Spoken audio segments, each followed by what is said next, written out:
آپ یہ بھی ہمیں ضرور بتائیے گا کہ کربلا میں اہل بیت حسین علیہ السلام دین کی سربلندی کے لیے اپنا گھر بار آل اولاد قربان کر دیا.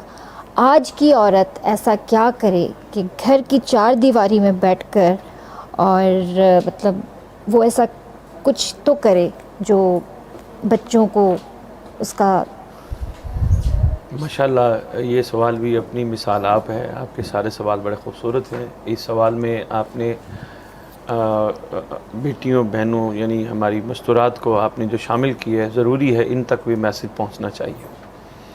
دیکھیے ایک بات اور بڑی اچھی، بلکہ میں بات شروع کرنے سے پہلے وہ بہت اچھی کی آپ نے کہا اہل بیت علیہم الصلوۃ والسلام باہر نکلے، گھر سے نکلے دین کی سر بلندی کے لیے. آج کی عورت گھر بیٹھ کے کیا کرے؟ یہ بڑی اچھی بات آپ کی ہے کہ گھر میں بیٹھنے ہیں. یقیناً دور ایسا ہے، حکم ایسا ہے، تو کیا ایسا کرنا چاہیے کہ ان کے نقش قدم پہ چلا جائے. ماں بنیاد ہے، بیس ہے، اکائی ہے ایک نسل کو خوبصورت انداز میں پروان چڑھانے کے لیے. ماں اگر چاہے تو ایک بیٹے کو حسین بنا سکتی ہے، اور ماں چاہے تو پھر اس کو یزید بھی دوسرے کو بنا سکتی ہے.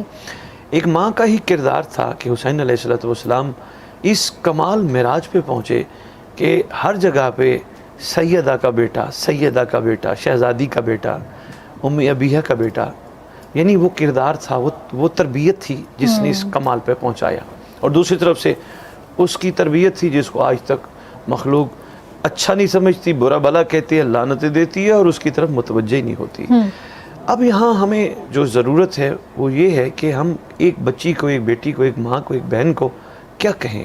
اس کے لیے آپ کو یہی کہیں گے کہ سب سے پہلے آپ کو خدا جو اولاد دیتا ہے، آپ اس کی تربیت پہ سب سے پہلے فوکس کریں. آپ کو خدا خالی اولاد نہیں دیتا، آپ کو خدا ایک امانت دیتا ہے. وہ امانت کسی کا صدقہ ہوتی ہے، تو کسی کے وسیلے سے آپ کو ملتی ہے. تو آپ اس کو بہترین اور بہترین انداز سے پروان چڑھانے کے لیے بچپن سے اس کو وہ چیزیں بتائیں جو اس کو معاشرے میں حسینی بنائیں. اس کو یہ بھی ضرور سکھائیں کہ تم نے علم اٹھانا ہے. اس کو یہ بھی ضرور سکھائیں تم نے تبرک کھانا ہے. اس کو یہ بھی سکھائیں تم نے نیاز کھانی ہے. اس کو یہ بھی سکھائیں تم نے جلوس میں جانا ہے. اس کو یہ بھی سکھائیں کہ تم نے مجلس میں جانا ہے. لیکن اس کو ساتھ ساتھ یہ بھی سکھائیں، کربلائیوں نے اپنے امام کو لبیک کہا تھا. کربلائیوں نے اپنے امام کی ہر بات کو مانا تھا. تم نے بھی اپنے امام کی ہر بات کو لبیک کہنا ہے، اپنے امام کی بات کو ماننا ہے. وہ سکھانے کے لیے آج کی عورت کو چاہیے واقعات کربلا اپنے بچوں کو لوری کے طور پہ سنائیں. جیسے کہ ہمارے ہاں ایسے اکثر دیکھا جاتا ہے، میں اپنی مصروفیت کی وجہ سے اپنے موبائل بچوں کو پکڑا دیتی ہے، بڑے سٹارٹ میں ہی پکڑا دیتی ہیں. تو وہ بچے ایسی ایکٹیویٹی میں چلے جاتے ہیں کہ وہ، بلکہ آج کے بچوں کو میں دیکھتا ہوں کہ وہ ہم سے زیادہ موبائل اور ٹیکنالوجی کو جان رہے ہوتے ہیں، کیونکہ یہ ماں کے اوپر ڈیپینڈ ہے. وہ صرف اپنی آپ کو ریلیکس کرنے کے لیے بچوں کو ایسی چیز میں ڈال دیتی ہے. تو اگر آج کی ماں ان کو ان چیزوں سے بچا کر ان کو صرف اور صرف واقعات اور ساتھ ساتھ ان کی تربیت، ان کے اٹھنے بیٹھنے میں، ان کے سونے میں، ان کے جاگنے میں اور ان کے اٹھنے میں، ہر چیز میں حسینیت کو شامل کرے تو کمال ہے. مثلا جب صبح صبح ماں اٹھائے، ماں کو چاہیے صبح صبح سلام کروائے زمین پہ کسی ایسی ہستی کو کہ جو اس وقت نمائندہ رسول بن کے موجود ہیں. یعنی اس سے مراد میں امام مہدی علیہ السلام کی ذات لوں گا، جو اتفاق کرے. باقی ہمارے برادران اہل سنت کہتے ہیں انہوں نے پیدا ہونا ہے، لیکن ہمارے ہاں یہ روز روشن کی طرح واضح ہے کہ وہ دنیا میں تشریف لا چکے ہیں. تو ماں کو چاہیے سلام کروائے، اس کو پھر سلام کا مطلب بتائے، اور پھر اس کو بتائے جس کو ہم سلام کر رہے ہیں وہ ہستی ہیں جو اس وقت شریعت کے وارث ہیں. اگر آپ سلام کرو گے تو وہ آپ کو علیہ کا سلام کہیں گے، کیونکہ شریعت میں سلام کرنا سنت ہے، جواب دینا واجب ہے. پھر اسی طرح صبح صبح اٹھا کے باوضو کرا کے نماز تو یقیناً ہر ماں پڑھاتی ہے.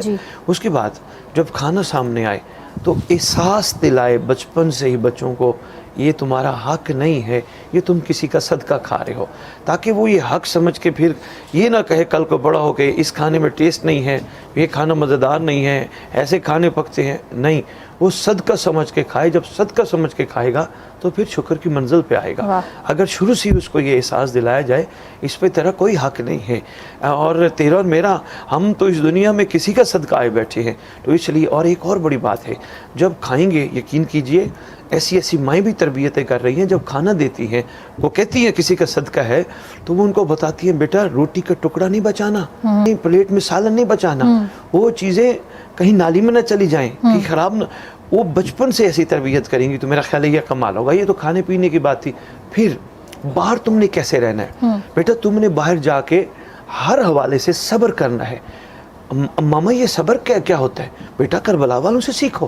کربلا والوں نے کیسے خوبصورت انداز میں صبر کر کے امت کو دکھایا. تو آپ نے بیٹا کوشش کرنا ہے, بدلہ نہیں لینا, جواب نہیں دینا, صبر کرنا ہے. تو یہاں کربلائیوں کے واقعات سنا کے بچوں کو ایک محبت کے انداز میں پرورش کر کے کمال بنا سکتی ہے ایک ماں. ماں کا بڑا کردار ہے. پھر چوتھی چیز اس سے زیادہ امپورٹنٹ ہے, وہ یہ ہے بچوں کو ایک چیز بچپن سے سکھا دے. بیٹا تم گھر میں ہوتے ہو, تم ہمارے نظروں کو محسوس کرتے ہوئے کوئی غلط حرکت نہیں کرتے. بیٹا جب تم باہر جاتے ہو تمہیں کوئی دیکھتا ہے. بیٹا ایک کیمرہ ہے, وہ ہر چیز واچ کر رہا ہے, تو کوئی اللہ کی طرف سے بھی تو کوئی ہوگا ایسا. بلکہ قرآن میں ایک آیت بھی ہے جس کا میں مختصر نچوڑی پیش کروں گا کہ تمہارے اعمال کو اللہ دیکھتا ہے, رسول دیکھتے ہیں اور مومنین دیکھتے ہیں. تو اگر بچوں کو بچپن سے یہ چیز بتا دی جائے کہ تمہاری ہر چیز کو واچ کیا جا رہا ہے تو بچہ کرتے وقت سوچے گا کہ کوئی ایسی بات نہ ہو جائے یا کوئی ایسی حرکت نہ ہو جائے جس کی وجہ سے میرا اللہ, میرا رسول اور مومنین جو دیکھ رہے ہیں ان کے سامنے میں شرمندہ ہونے والوں میں شمار ہو جاؤں. تو ایک ماں کے اوپر ہے وہ کس انداز سے تربیت کرتی ہے. پھر ایک پانچویں چیز ہے جو اس سے زیادہ اہم ہے, وہ یہ ہے کہ ماں بچپن سے ہی بچوں کو یہ باور کرانا شروع کر دے کہ بیٹا تم ہمارے پاس کسی کی امانت ہو, ہم تمہیں امانت سمجھ کے پال رہے ہیں. اور یاد رکھنا اگر تم نے اپنے آپ کو ان کے سامنے سرخرو نہ کیا جن کے لیے ہم پال رہے ہیں, پھر ہمارا تمہارا بھی تعلق نہیں ہے, کیونکہ یہی درس کربلا ہے. ماؤں نے بچوں کو کربلا میں کہا تھا آپ نے اپنے آپ کو اپنے امام کی بارگاہ میں پیش کرنا ہے. وہ آپ کی قربانی مانگے یا جو چاہیں, آپ نے اپنے آپ کو پیش کرنا ہے. بلکہ یہاں تک کربلا کی ماؤں کا ہے کہ وہ کہتی ہیں آپ نے پہلے جانا ہے, آپ نے پہلے جانا ہے. یہ کوئی چھوٹا جذبہ نہیں ہے, یہ بہت بڑا جذبہ ہے. ایک ماں کی مامتا ہے نا, بڑا مشکل ہوتا ہے کہ ماں کی مامتا کا اپنی اولاد کو جدا کرنا, لیکن کربلا کی عورتوں نے یہ کر کے دکھایا.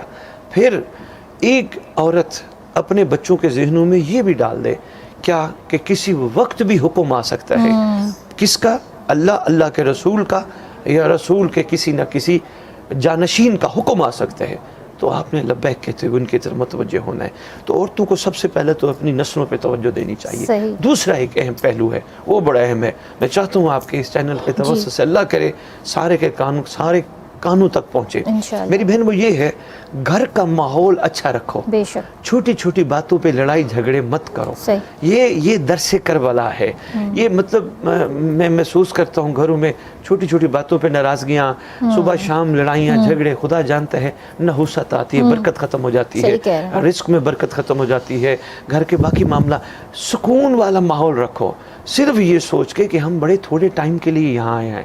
اور اس میں میری بہن سب سے بڑا کردار مستور کا ہے, یعنی عورت کا ہے, یعنی خاتون کا ہے. مرد کا بھی ہے, اس میں کوئی شک نہیں, لیکن زیادہ چونکہ عورت چاہے تو وہ بہتر اپنے گھر کا ماحول بنا سکتی ہے. میرا خیال میں آپ بھی گواہی دیں گے, اگر گھر کا ماحول بہترین ہو تو ہر وقت درود و سلام کی گفتگو ہوگی, ہر وقت خوبصورت گفتگو ہوگی, برکت ہی برکت ہو جائے گی. بجائے اس کے کہ صبح سے شام لڑائی اور پھر مان بھی جانا ہے, منایا بھی جانا ہے, اس کا کیا فائدہ؟ وہ جو لمحے تھے وہ تو گزر گئے ہیں نا. تو یہ ایک عورت اگر چاہے تو ایک گھر کا ماحول خوبصورت کر کے, اور اس کا اثر اولاد پہ پڑتا ہے, بچوں پہ پڑتا ہے, کیونکہ وہ ہر چیز واچ کر رہے ہوتے ہیں. تو اسی چیز کو سوچتے ہوئے کہ میں نے اپنی نسلوں کو خوبصورت بنانا ہے, گھر کا ماحول بہتر کرے. تیسری چیز وہ بھی بہت اہم ہے. میرا خیال ہے کوئی میرے سے کہے جی کتابوں میں حوالہ بتاؤ تو شاید میں نہ دے سکوں, میں معاشرتی حوالے سے ان چیزوں کو واچ کرتا ہوں, پھر مطلب میں اس پہ فکر کرتا ہوں, غور کرتا ہوں. تیسری چیز, خاتون اگر تھوڑی سی فضول خرچی سے ہاتھ اٹھا لے, بڑا ایک اہم پہلو ہے. یعنی جہاں 100 خرچ کرنے ہیں وہاں 80 خرچ کرے, جہاں 80 خرچ کرنے وہاں 50 خرچ کرے, جہاں 1000 خرچ کرنے کا دل ہے وہاں 800 خرچ کرے. کیوں؟ بچائے کیوں؟ صرف اس وجہ سے یہ جو پیسے میں فضول پہ ضائع کر رہی ہوں وہ میں اللہ کے دین کی سربلندی کے لیے کیوں نہ خرچ کروں، وہ میں اپنے گھر میں کوئی برکت کی محفل رکھوا کے کیوں نہ خرچ کروں. تو یہ عورت کے اوپر ڈیپینڈ کرتا ہے. اگر وہ چاہے تو اس حوالے سے وہ بہترین کردار ادا جی وہ بہترین کردار ادا کر سکتی ہے. تو ایک چھوٹا سا اور پہلو ہے، بس اس کے بعد پھر آپ نیکسٹ سوال لیجئے گا. آج کی عورت گھر میں بیٹھ کر اللہ کے رسول اور رسول کے آل، ان کے فرامین، رسول کے پیاروں کے فرامین کو مد نظر رکھتے ہوئے اگر تھوڑا سا گھر کے اندر ماحول ایسا پیدا کرے، کیسا کہ گھر کے افراد کو صبر کی تلقین کرے. کچھ نہیں ہوتا، یعنی کوئی غصے سے آیا، کوئی لڑکے آیا، فوراً اس کو کہے کچھ نہیں ہوتا، آئندہ نہ کرنا، بیمار ہو جاؤ گے، ڈسٹرب ہو جاؤ گے، اپنے بھائی کو، اپنے بڑے کو کچھ نہ کرو، کربلا والوں سے صبر سیکھو، کچھ نہیں ہوتا. کسی نے اگر غلطی کی بھی ہے تو اس کو معاف کر دو. معافی دینے والا انسان چھوٹا نہیں ہوتا، معافی دینے والا انسان بڑا ہوتا ہے. تو اگر اس پیرائی میں اگر ایک عورت گھر بیٹھ کے کرے تو میرے خیال میں یہ معاشرہ